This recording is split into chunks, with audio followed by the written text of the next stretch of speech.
Hello, Palsy here. Today, somewhat quickly, kind of a review. So, with the facial nerve does not only involve facial movement, but it does innervate a lot of other structure in the face, which will give you and explain, especially the symptoms that you're having, especially early on when you're in acute paralysis, flaccid paralysis. So the facial nerve innervates your tear glands. So this is why when it's the tear glands are not getting the right message from the facial nerve, you're gonna have either excessively dry eye or you're gonna just profusely tear up, and that is one of the symptoms of facial paralysis. The other thing is if you lose some taste, that's absolutely normal.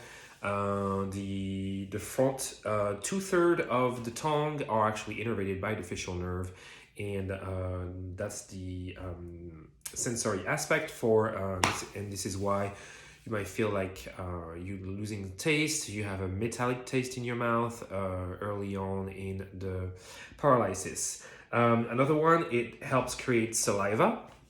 So you can, with facial paralysis and with the facial nerve not innervating the saliva gland properly, what's going to happen is you can have a extremely common symptoms of a dry mouth. So if you have dry mouth with this, you are definitely not alone. There's a lot of things you can do to help with that. This is beyond the scope of this post to go in details on that, but I will do another post soon on the very topic.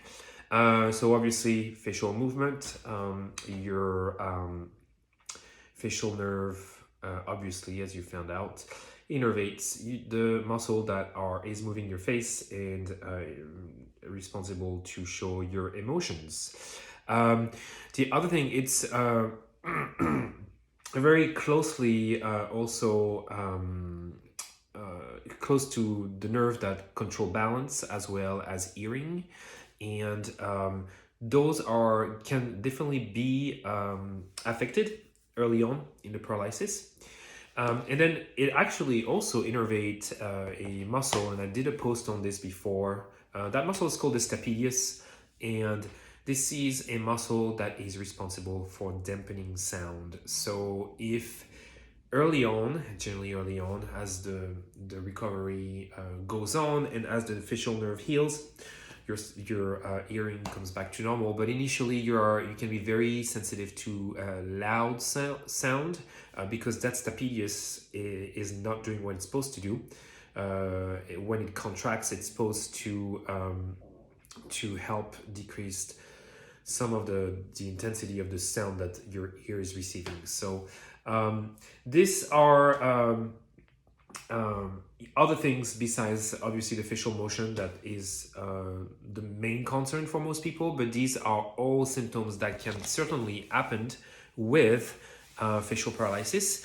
So I hope that clarifies a few things, and I will catch you later. Take care.